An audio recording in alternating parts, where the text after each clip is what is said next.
Hello दोस्तों, कैसे हैं आप सब लोग। और पेंडुलम वीडियो पे आपका स्वागत है। आज हम पढ़ेंगे डेली करंट अफेयर्स 29 सितंबर 2020 के। गाइस, जल्दी से सेशन को ज्वाइन कर लीजिए और जिन्होंने चैनल को सब्सक्राइब नहीं किया है इसको सब्सक्राइब करें और बेल आइकन को ज़रूर प्रेस करिए नोटिफिकेशन के लिए। सो फ्रेंड्स, हम लोग स्टार्ट करते हैं सेशन को। और आप हमें टेलीग्राम चैनल पे भी ज्वाइन कर सकते हैं, वहाँ पर आपके लिए स्टडी मटेरियल अवेलेबल है। सो आज की पहली न्यूज़ है, वर्ल्ड टूरिज्म डे जो है वो हर वर्ष 27 सितंबर को सेलिब्रेट किया जाता है to create awareness among the global community of tourism social, cultural, political and economic value के जो भी टूरिज्म है, टूरिज्म का social, cultural, political, economic value क्या है उस पर जागरूकता फैलाने के लिए, पैदा करने के लिए वर्ल्ड टूरिज्म डे जो है वो मनाया जाता है। Although tourism generates a 10% of world jobs, its role in job creation is often undervalued. यद्यपि पर्यटन दुनिया में 10% रोजगार पैदा करता है, लेकिन नौकरी के निर्माण में इसकी जो भूमिका है वो अक्सर कम है। और ये जो दिन है ये यूएन वर्ल्ड टूरिज्म ऑर्गेनाइजेशन के द्वारा मनाया जाता है and it expects tourism to grow at an average of 3% annually until 2030। तो संयुक्त राष्ट्र विश्व पर्यटन संगठन को उम्मीद है कि 2030 तक सालाना औसतन 3% की दर से पर्यटन जो है वो बढ़ेगा। और साथ ही उन्होंने वर्ष 2020 को year of tourism and rural development जो है डिक्लेयर किया है। ठीक है, तो 2020 को पर्यटन और ग्रामीण विकास के रूप में नामित किया गया है। तो इसी पर बेस्ड इसकी जो थीम है इस वर्ष की वो है टूरिज्म एंड रूरल डेवलपमेंट, पर्यटन और ग्रामीण विकास। इससे रिलेटेड कुछ हम सस्टेनेबल डेवलपमेंट गोल्स देख लेते हैं। SDG 8 inclusive and sustainable economic growth and employment and SDG 12 that is sustainable consumption and production. तो ये जो दो SDG हैं these are related to this tourism. Question देख लेते हैं। Year 2020 has been designated as the year of dash by UN world trade organisation, world tourism organisation.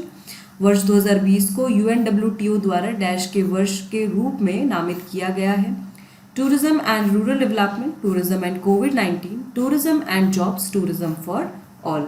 तो क्या होगा इसका सही आंसर, जल्दी से कमेंट करके बताइए। Very easy, the correct answer will be option A, that is tourism and rural development. Next है international day for universal access to information जो है ये 28 सितंबर को मनाया जाता है। 17 नवंबर 2015 में एक रेजोल्यूशन अडॉप्ट किया गया था बाय यूनेस्को जिसमें डिक्लेयर किया था कि 28 सितंबर को international day for universal access to information मनाया जाएगा। एंड देन फाइनली 15 अक्टूबर 2019 को UN जनरल असेंबली ने सेम उसको डिजिग्नेट करने के लिए 28 सितंबर को रेजोल्यूशन अडॉप्ट किया। इसमें जो इससे रिलेटेड सस्टेनेबल डेवलपमेंट गोल है that is 16.10 which is ensure public access to information and protect fundamental freedoms in accordance with national legislation and international agreements. तो राष्ट्रीय कानून और अंतर्राष्ट्रीय समझौतों के अनुसार सूचना की सार्वजनिक पहुंच सुनिश्चित करना एंड मौलिक स्वतंत्रता की रक्षा करना और एक्सेस टू इन्फॉर्मेशन होना चाहिए सभी को। और इसी के लिए इंडिया में राइट टू इन्फॉर्मेशन एक्ट है, ठीक है, कि जानकारी जो है सबको मिलनी चाहिए, उनका हक है, अधिकार है। तो राइट टू इन्फॉर्मेशन एक्ट जो है ये 2005 में लाया गया था भारत में, ठीक है, इसी चीज़ से रिलेटेड है। देन थीम जो है इस वर्ष की वो है access to information, saving lifes, building trust and bringing hope. जानकारी तक पहुँच, जीवन बचाना, भरोसा बनाना और आशा लाना। क्वेश्चन देख लेते हैं। When did the UN General Assembly adopted a resolution to observe 28 September as International Day for Universal Access to Information? संयुक्त राष्ट्र महासभा ने 28 सितंबर को सूचना की सार्वभौमिक पहुंच के लिए अंतर्राष्ट्रीय दिवस के रूप में मनाने का संकल्प कब अपनाया था? 2015, 2016, 2018 and 2019. So what will be the correct answer for this? The correct answer will be option D, that is 2019. 2015 में यूनेस्को ने रेजोल्यूशन अडॉप्ट किया था। नेक्स्ट इज भगत सिंह जो है काफ़ी फेमस सोशलिस्ट रिवोल्यूशनरी और इंडिया के फ्रीडम फाइटर थे। उनकी बर्थ एनिवर्सरी थी 28 सितंबर को। मार्च 1926 में उनके द्वारा नौजवान भारत सभा जो है इसको स्थापित किया गया था। एंड अदर लीडर्स के साथ मिलकर उन्होंने हिंदुस्तान सोशलिस्ट रिपब्लिक एसोसिएशन भी फाइंड किया था and he also serve as the secretary of Kirti Kisan party. दिसंबर 1928 में भगत सिंह और Shivaram Rajguru they confused John Saunders with James Scott and they fired on him to take revenge on the death of Lala Lajpat Rai. अप्रैल 1929 में भगत सिंह और बटुकेश्वर दत्त ने बॉम्ब्स फेंके थे inside the central legislative assembly. ये तो इंसिडेंट सबको याद होगा, काफ़ी मूवीज़ में भी दिखाया गया है। And along with Sukhdev and Shivaram Rajguru he was hanged on 23 March 1931। ठीक है, तो उनको 23 मार्च 1931 को फांसी दे दी गई थी सुखदेव और राजगुरु के साथ में। क्वेश्चन देख लेते हैं। Bhagat Singh was related to which of the following organisations? Bhagat Singh निम्नलिखित में से किस संगठन से संबंधित थे? Naujawan Bharat Sabha, Hindustan socialist republic association, Kirti Kisan party and all of the above. So क्या होगा इसका सही आंसर? So the correct answer will be option D, that is all of the above, ऊपर के सभी। Next is world rabies days जो है वो हर वर्ष 28 सितंबर को मनाया जाता है ताकि लोगों में जागरूकता फैलाई जा सके कि कैसे रेबीज को रोका जा सकता है और इसको रोकने के लिए किस तरह के जो प्रोग्रेस है वो रही है, क्या एफर्ट्स लिए गए हैं, उसमें भी ये उसको हाईलाइट करता है ये दिवस। And it also marks the death anniversary of Louis Pasteur who developed the first rabies vaccine. तो लुइस पास्चर की पुण्यतिथि का भी ये प्रतीक है, उन्होंने रेबीज वैक्सीन को विकसित किया था। रेबीज क्या है? ये एक वायरल डिजीज है which is transmitted from animals to humans. ठीक है, और इस वर्ष की इसकी थीम है end rabies collaborate and vaccinate. तो रेबीज खत्म करो, सहयोग करें और टीकाकरण करें। ठीक है, ये इसकी इस वर्ष की थीम है। तो अगर आपसे पूछा जाए रेबीज क्या है तो ये एक वायरल डिजीज है। ठीक है, और वर्ल्ड रेबीज डे कब मनाया जाता है? 28 सितंबर को मनाया जाता है। चलिए क्वेश्चन देख लेते हैं। When is world rabies day celebrated every year? विश्व रेबीज दिवस हर साल कब मनाया जाता है? 25 सितंबर, 26 सितंबर, 28 सितंबर एंड 30 सितंबर। So what will be the correct answer for this?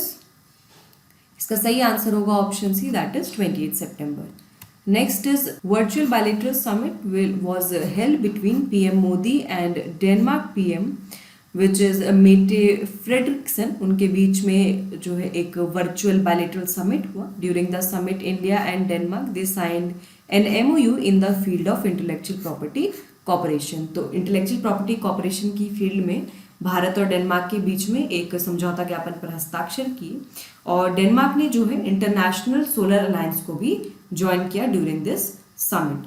ठीक है, अंतर्राष्ट्रीय सौर गठबंधन जो है ISA उसको ज्वाइन किया। During 2016-2019, bilateral trade in goods and services between India and Denmark has grown by more than 30%। तो भारत और डेनमार्क के बीच जो व्यापार है, द्विपक्षीय व्यापार, वो 30% से भी अधिक बढ़ा है 2016 से लेकर 2019 तक। और काफ़ी जो डेनमार्क की कंपनीज हैं उन्होंने भारत में इन्वेस्ट किया है और उसी तरह से भारत की काफ़ी कंपनी ने डेनमार्क में भी निवेश किया है। इंटरनेशनल सोलर अलायंस की बात करें तो ये पेरिस समझौते के दौरान इसको जो है लॉन्च किया गया था और 2015 में ये लॉन्च किया गया था एंड इंडिया और फ्रांस ने दोनों ने मिलके इसको इस्टेब्लिश किया। इसके जो हेडक्वार्टर्स हैं वो गुरुग्राम में है इंडिया में और करंटली इसमें 67 मेंबर कंट्रीज हैं। डेनमार्क की हम बात करें, पहले तो आप लोकेशन देख लीजिए, ये डेनमार्क है। ठीक है, और डेनमार्क जो है इसकी कैपिटल जो है कोपेनहेगन है और करेंसी यहाँ पे डैनिश क्रोन है। It is connected to Sweden via Oresund bridge. तो स्वीडन से ये कनेक्टेड है, यहाँ पे आप देख सकते हैं डेनमार्क है and this is the location of Sweden. तो ये दोनों को जो जोड़ने वाला ब्रिज है कंट्रीज़ को वो है ऑरसन ब्रिज और ये एक स्कैंडिनेवियन कंट्री है। इसमें जूटलैंड पेनिनसुला और बाकी आइलैंड्स भी शामिल हैं। क्वेश्चन देख लेते हैं। Virtual bilateral summit was held between PM Modi and Mette Frederiksen. Mette Frederiksen is the prime minister of which of the following countries? PM Modi और मेटे फ्रेडरिक्सन के बीच वर्चुअल द्विपक्षीय शिखर सम्मेलन हुआ। मेट फ्रेडरिक्सन निम्न में से किस देश के प्रधानमंत्री हैं? Denmark, Sweden, Australia and Switzerland. So क्या होगा इसका सही आंसर? कहाँ के प्रधानमंत्री हैं? The correct answer is option A, that is Denmark. Next is जो हमारे पूर्व केंद्र मंत्री थे जिनका नाम जसवंत सिंह था, उनका हाल ही में निधन हो गया। उन्होंने जो है as a minister of defence, finance and external affairs जो है उन्होंने पहले सर्व किया था, and he also served as the deputy chairman of the planning commission of India.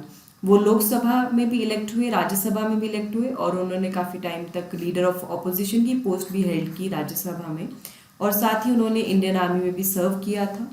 उनके द्वारा लिखी गई कुछ फेमस बुक्स हैं, India at risk, mistakes, misconceptions and misadventures of security policy, Jinnah, India partition, independence, एक है in service of emergent India, a call to honour and defending India. तो ये उनकी कुछ काफ़ी फेमस बुक्स हैं जो उनके द्वारा लिखी गई हैं।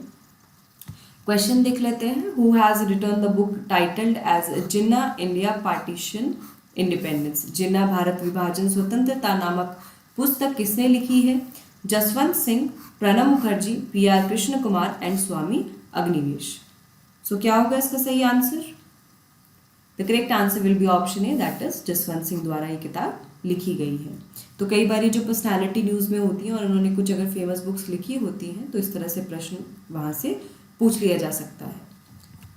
Next is Veer Vasantha Rayar Mandap of Meenakshi temple was renovated in Madurai, Tamil Nadu. तो ये जो मीनाक्षी टेम्पल है जो मदुरई तमिलनाडु में लोकेटेड है, इसका जो मंडप वाला पार्ट है, विच इज जो टेम्पल में जो हॉल होता है, ठीक है, तो उसका जो वीर वसंत रायर नाम का जो मंडप है उसको रेनोवेट किया गया, क्योंकि फरवरी 2018 में इसके जो आंतरिक जो भी पार्ट्स हैं वो नष्ट हो गए थे आग लगने के कारण, तो यहाँ पर रिनोवेशन पेंडिंग था।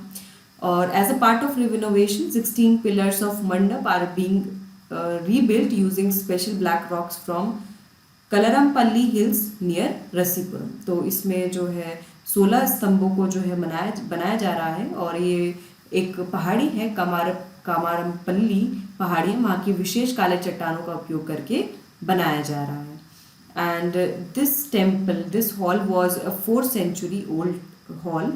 मीनाक्षी टेम्पल की हम बात करें तो उसको मीनाक्षी अम्मन टेम्पल या मीनाक्षी सुंदरेश्वर टेम्पल भी कहा जाता है। ये Dravidian style of temple architecture में बिल्ट है। जो इंडिया में स्टाइल ऑफ टेम्पल आर्किटेक्चर है, मेनली 3 कैटेगरीज हैं।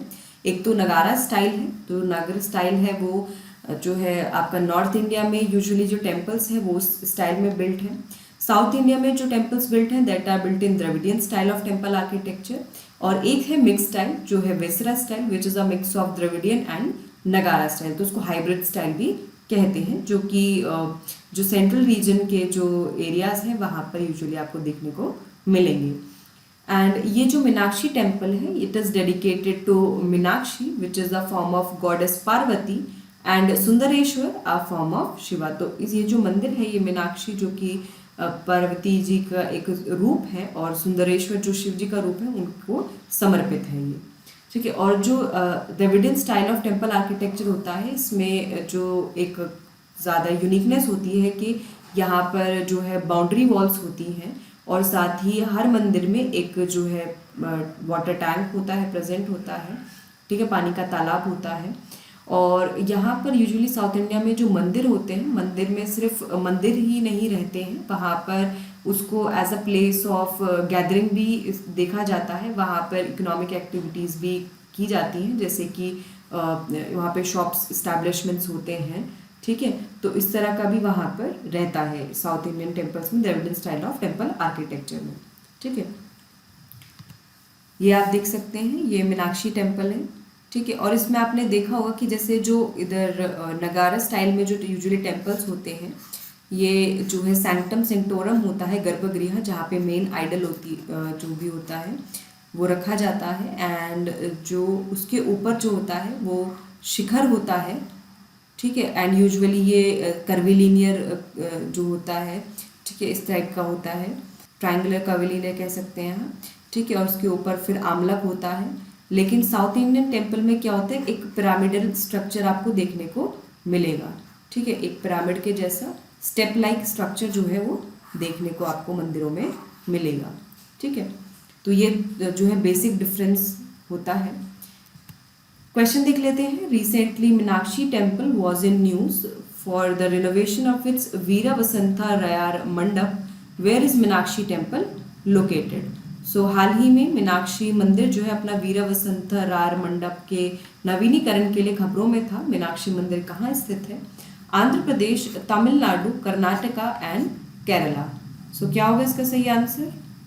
Very easy, the correct answer is option B, that is Tamil Nadu. Madurai Tamil Nadu में मीनाक्षी टेम्पल लोकेटेड है और ये one of the good examples है Dravidian style of temple architecture का।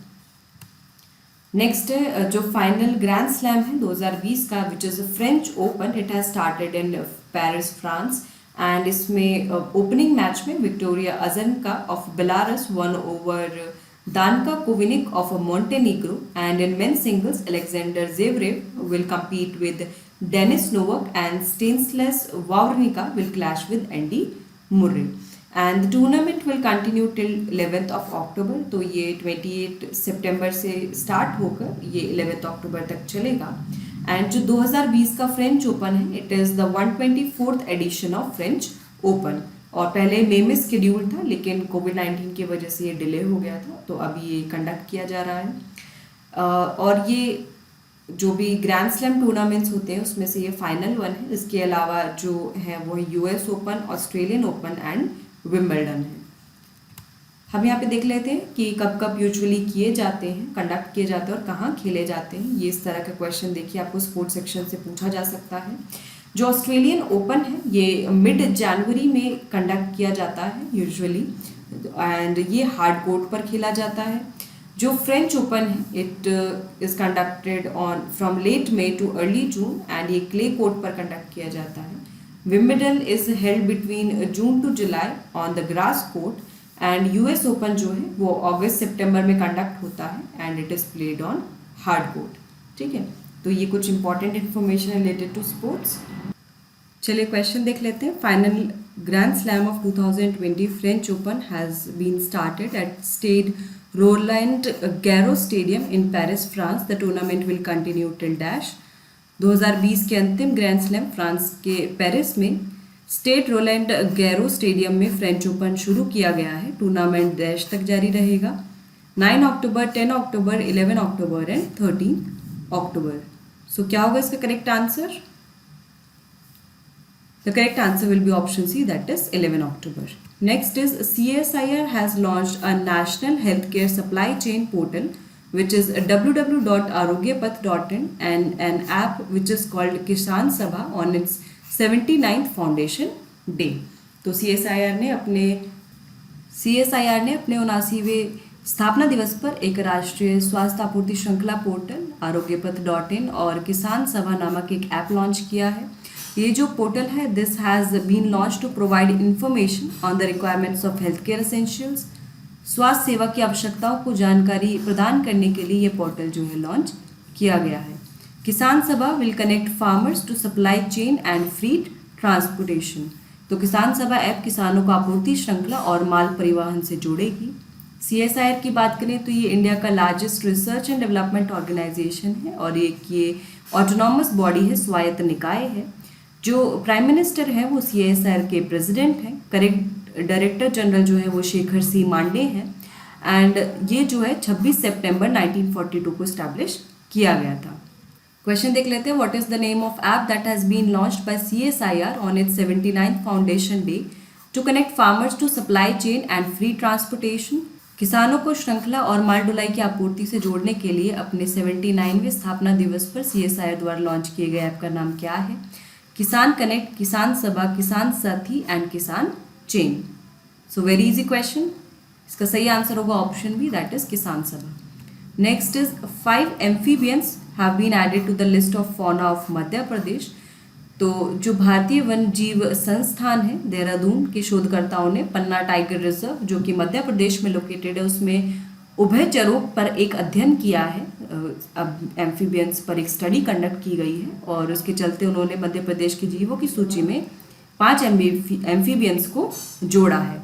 The researchers have also recorded a call library of 11 species and they also confirmed cryptic species through DNA। शोधकर्ताओं ने 11 प्रजातियों की कॉल लाइब्रेरी भी दर्ज की है। उन्होंने DNA के माध्यम से भी गुप्त प्रजातियों की पुष्टि की है। क्रिप्टिक स्पीशीज जो होते हैं वो एक जैसे नज़र आते हैं, लेकिन उनका जो डीएनए होता है वो अलग होता है और वो जेनेटिकली भी डिफरेंट होते हैं। ठीक है, तो क्रिप्टिक स्पीशीज आप समझ गए होंगे क्या होते हैं, जो एक जैसे दिखते हैं लेकिन उनका डीएनए और जो जेनेटिकली जो है वो दोनों डिफरेंट होते हैं। The recorded advertisement calls of western boring frogs for the first time। उन्होंने पहली बार पश्चिमी बुर्जिंग मेंढकों के विज्ञापन कॉल रिकॉर्ड किए हैं। एंड इसमें जो 5 नए एम्फीबियंस ऐड किए हैं वो है ड्वार्फ टोड, ठीक है, बोनाटोड जो कि पेनिनसुलर इंडिया में पाया जाता है, प्रायद्वीपीय भारत में पाया जाता है। उड़ीसा पैडी फ्रॉग, उड़ीसा जो है एक धान मेंढक है, वो पूर्वी भारत में पाया जाता है, ईस्टर्न इंडिया में। रिंकल्ड क्रिकेट फ्रॉग, झुर्रीदार क्रिकेट मेंढक है जो पहले कर्नाटका में जो है पाया गया था। एंड पियरेस क्रिकेट फ्रॉग है, वो नेपाल, भूटान और असम में देखा गया। एक है वेस्टर्न बरोइंग फ्रॉग जो कि पहले वेस्टर्न इंडिया में देखा गया था। ठीक है, सो क्वेश्चन देख लेते हैं। Recently researchers from Wildlife Institute of India Dehradun have added 5 amphibians to the list of fauna of MP after a study on amphibians in which of the following tiger reserves of Madhya Pradesh: Panna tiger reserve, Kanha tiger reserve, Bandhavgarh tiger reserve and Pench tiger reserve. So कहाँ पे जो है study conduct की गई थी? The correct answer is option है, that is Panna tiger reserve. बाकी जो ये टाइगर रिजर्व्स हैं कान्हा, बांधवगढ़ और पेंच, ये भी MP में ही लोकेटेड है। ठीक है, और ये जो कंडक्ट की गई थी स्टडी ये पन्ना टाइगर रिजर्व में की गई थी। सो फ्रेंड्स, हमने यहाँ पर इंपॉर्टेंट क्वेश्चंस और उससे रिलेटेड करंट अफेयर्स सब कवर कर लिए हैं। सो आई होप आप रोज़ाना डेली करंट अफेयर्स फॉलो कर रहे होंगे और आपको बहुत कुछ सीखने को मिल रहा होगा। इसी तरह हमारे साथ जुड़े रहिए, तैयारी करते रहिए, वीडियो को लाइक करिए, शेयर करिए, कोई भी डाउट है कमेंट बॉक्स में मेंशन करिए। All the best, thank you so much.